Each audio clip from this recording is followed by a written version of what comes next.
विद्यार्थी मित्रांनो, सह्याद्री ट्युटोरियल्समध्ये तुमचं स्वागत आहे. सगळी धडपड कशासाठी चालली, की टॉपच्या कॉलेजमध्ये जायचंय. कोणते टॉपचे कॉलेजेस आहेत रे? सांगा बघू टॉप 10 इंजिनिअरिंग कॉलेजेस कुठली? बघा पहिलं ऑब्व्हियसली सी-यू-ए-पी आणि व्ही-जे-टी आहे हे मनात येतंय. 2 कॉलेजेस झाले, की नाही? अजून कुठलं येतंय सांगा बघू? वालचंद. अरे, वालचंद तर सांगलीला आहे. पुण्यात कुठे आहे? आम्हाला पुण्यातलं कॉलेज पाहिजे. मग पी-आय-सी-टी नाव येतंय, बरोबर आहे.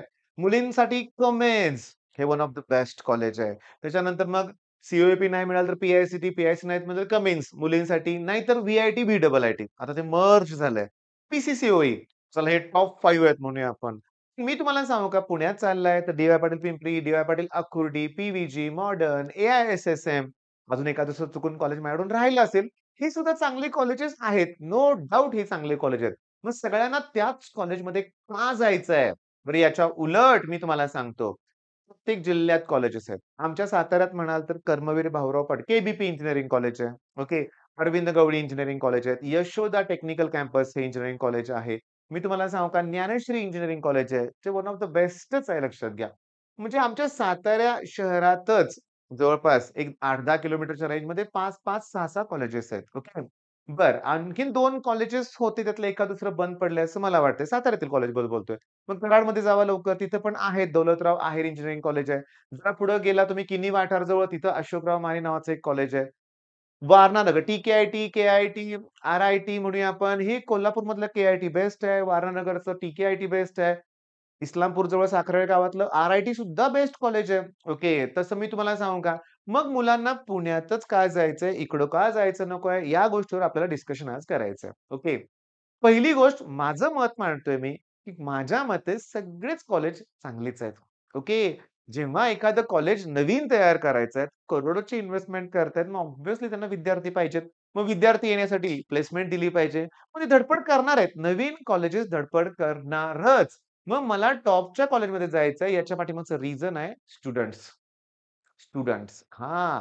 तुम्ही जर नवीन कॉलेजचा कट ऑफ बघितला तर एकदम कमी आहे. म्हणजे मी तुम्हाला सांगतो लास्ट इयर कट ऑफ बघितला तर काही कॉलेजेस असे आहेत, की जिथे 10-12 पर्सेंटाइलला सुद्धा सी-एस मिळतंय. ऑब्व्हियसली तो क्राउड मग तसा असणार आहे, की जिथं मार्क्स त्यांचे कमी असणार आहेत.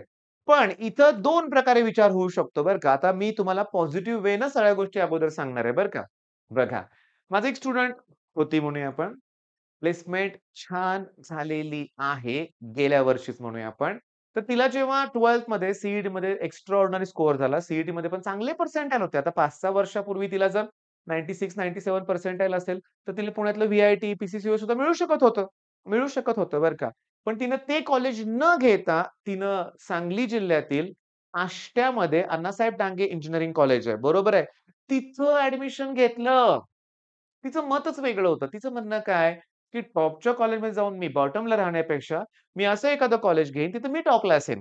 ओके. बघा तिचं विचारसरणी वेगळी होती बरं का. ती एक्स्ट्राऑर्डिनरी स्टुडंट होती. आणि झालं तसंच. मग 4ही वर्ष त्या कॉलेजमध्ये ती नेहमीच टॉपला राहिली. सगळ्या शिक्षकांचं लक्ष पण होतं. ऑब्व्हियसली प्लेसमेंट प्रत्येक कॉलेजमध्ये होतात. अगदी विट्याला कॉलेज आहे. तिथल्या कॉलेजसुद्धा प्लेसमेंट होतात. नाही असं नाही लक्षात घ्या. पण मी तुम्हाला सांगू का, हे तिचं मत होतं. तर मला पटलं. काही प्रॉब्लेम नाही वाटला मला. म्हणजे पुण्यात गेल्यावरच करियर होणार आहे, असं काही नाही. ते तुमच्यावर डिपेंड आहे. पण जर तुम्ही चुकीच्या संगतीत राहिला, टियर 2, टियर 3 कॉलेजमध्ये तुमचा ग्रुपच चुकीचा बनला, तर सगळं पूर्ण डिस्टर्ब होईल की नाही? असा पण विचार आहे. बरं पुण्यात राहून पण जर ग्रुप बिघडला की संपलंच की मग. तिथं तर कुठं काय होणार आहे चांगलं? नाहीच होणार. मग आता मेन सांगतो. जेव्हा टॉपच्या कॉलेजमध्ये तुम्ही जाता ना, आता सी-यू-पीचं एक्झाम्पल घेऊया. सी-एसचा कट ऑफच 99.9 च्या वरचा असतो लक्षात घ्या. म्हणजे सगळेच टॉपर आहेत लक्षात घ्या. ऑलमोस्ट म्हणूया आपण काही मुलं सोडली तर 15 लाख वाले म्हणूया आपण. तर बाकीचे सगळे टॉपरच आहेत लक्षात घ्या. मग अभ्यासाचंच वातावरण असणार आहे. सगळं छान असणार आहे. ती कॉम्पिटिशनच वेगळी असणार आहे आणि यात तुमची ग्रोथ होणार आहे. पण काही ठिकाणी मी तुम्हाला सांगतो लक्षात घ्या. बघा मी काय सांगतोय ते. पहिली गोष्ट म्हणजे तुम्हाला काय करायचंय मी तुम्हाला सांगतो. पहिली गोष्ट बघा मी तुम्हाला सल्लेच देणार आहे आजच्या व्हिडिओमध्ये. ब्रांच. हे मी का करतोय? का इतक्या लवकर हा व्हिडिओ बनवलेला आहे? काय याच्या पाठीमागचं कारण आहे?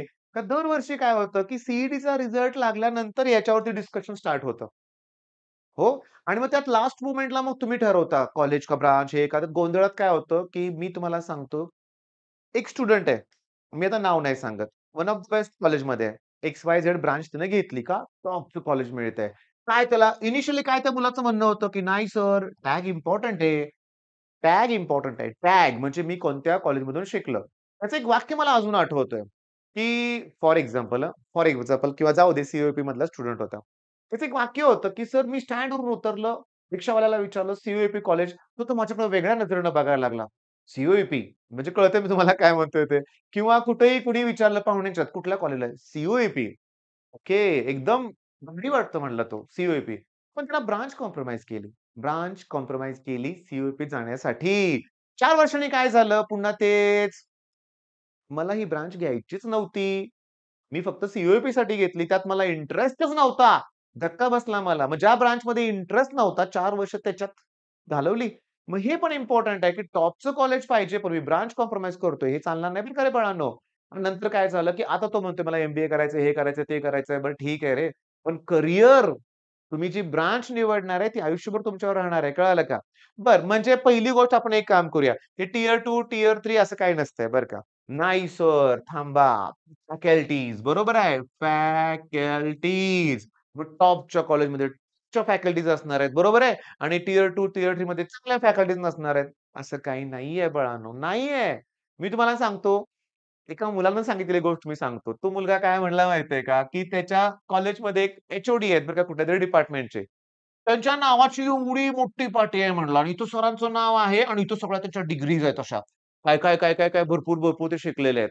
मग तो काय म्हणला, जेव्हा ते सर येतात ना, अख्ख्या वर्गाला झोप येते. काय शिकवतात काहीच कळत नाही. हायर लेव्हल कुणाच्याच डोक्यात सगळे टॅलेंटेड मुलं आहेत. पण कुणाच्या डोक्यात येत नाहीये. तर तो फॅकल्टीचा मुद्दा काढून टाकूया मनातून आपण. फॅकल्टीज बद्दल काय ना तुम्हालाच करावं लागणार आहे. तिथेही YouTube तुमच्या मदतीला येणार आहे. मी तुम्हाला सांगतो. इंजिनिअरिंगला गेल्यावर सुद्धा YouTubeच तुमच्या मदतीला येणार आहे. तर मी काय म्हणतोय, तर आपण असा विचार करूया. गोष्टी आपल्या क्लिअर झाल्या, की टॉप कॉलेज आणि बॉटमचे कॉलेजेस टियर 2, टियर 3 कॉलेजेसमध्ये म्हणूया आपण. टॉपनुसार स्टुडंटचा डिफरन्स होतो. कॉलेज चांगले आहेत, पण स्टुडंट्स त्या लेव्हलचे असणार आहेत. बरोबर आहे. ह्या कॉलेजमध्ये टॉपर्स एकदम कमी येणार आहेत. टी-एफ-डब्ल्यूज थ्रू आलेली मुलं असतील कदाचित. ते हायर वेटेजचे असतात. हायर टॉप म्हणजे बघा माझ्या एका स्टुडंटला 95 पर्सेंटाइल पडलेत आणि त्याला सिव्हिल घ्यायचं होतं. मग 95 ला सिव्हिल त्याला बरंच चांगलं कॉलेज मिळालं असते. पण आम्ही के निवडलं साताऱ्यातील. आर्थिक कुठल्या गोष्टी होत्या, आर्थिक बाबी होत्या. ओके. मग इथं राहून तो खर्च खूप कमी होणार होता आणि मी तुम्हाला सांगतो आमचा सख्खा भाऊ, चुलत बहीण, त्याच्यानंतर नातेवाईक बरेच जण मधून इंजिनिअरिंग कंप्लीट केलंय. सगळे क्लास 1, क्लास 2 ऑफिसर आहेत. काही इश्यू नाही. कुणाचं करियर काही प्रॉब्लेम आला नाही. माझा सख्खा भावानं प्रोडक्शन इंजिनिअरिंग कंप्लीट केलंय. काही इश्यू नाहीये. म्हणजे ते पण तुमच्या डोक्यातून काढून टाका बरं का. सर इथं छत्रपती शिवाजी युनिव्हर्सिटी आहे, पुणे युनिव्हर्सिटी, मुंबई अरे नाही युनिव्हर्सिटीने एवढा फरक पडत बरं का. पण थांबा. पुण्यात राहून तुमची पर्सनॅलिटी ग्रूम होऊ शकते. तुम्ही समजा आता ग्रामीण भागातच स्टुडंट असाल, तर पुण्यात राहून तुमच्यात इम्प्रूव्हमेंट होऊ शकते, असं बऱ्याच जणांचं म्हणणं आहे. पण त्यासाठी अतिशय इम्पोर्टंट आहे आर्थिक गोष्ट.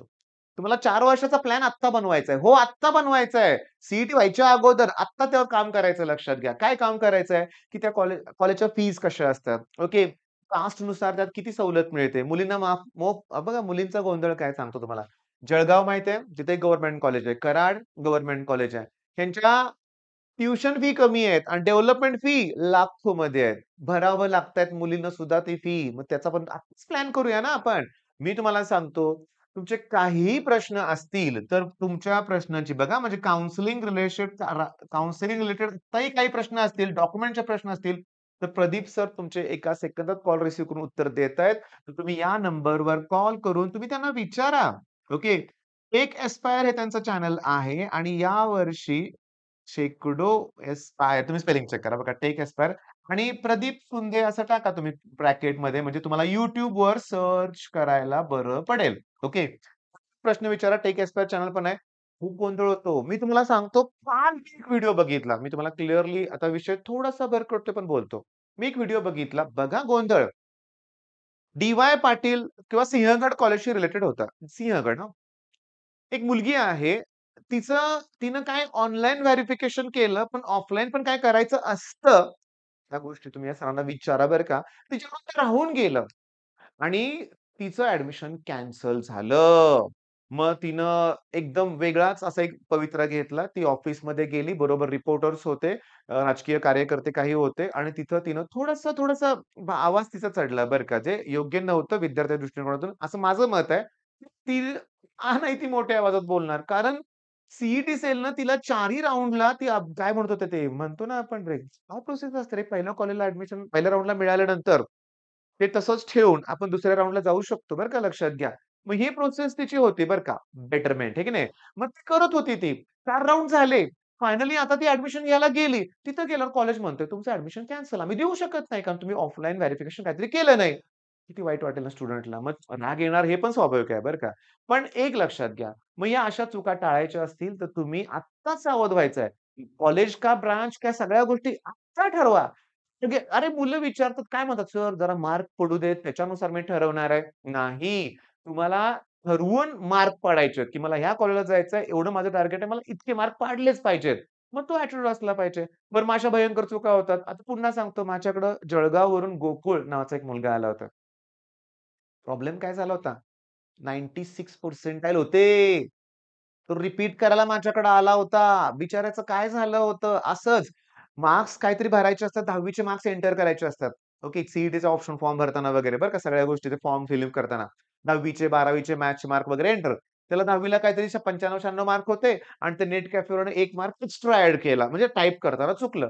चुकीमुळं पहिल्या राउंडमधून तो बाहेर पडला आणि मला वाटतं त्यानं पुढे ट्रायच केला नाही. म्हणजे त्यांना असं वाटलं की प्रोसेसमधूनच आउट. आणि मग रिपीट करायसाठी माझ्याकडे आला होता. तरी सांगू का नशीबवान होता, नशीबवान होता. तुम्हाला सांगतो, त्याचबरोबर त्यानं ना इंडियन नेव्हीसाठी पण ॲप्लिकेशन केलं होतं आणि मी तुम्हाला सांगू का, रिपीट करताना माझ्याकडे थांबला 5-6 वर्ष 5-6 महिने 5-6 महिने चुकून वर्ष बोललो होतो.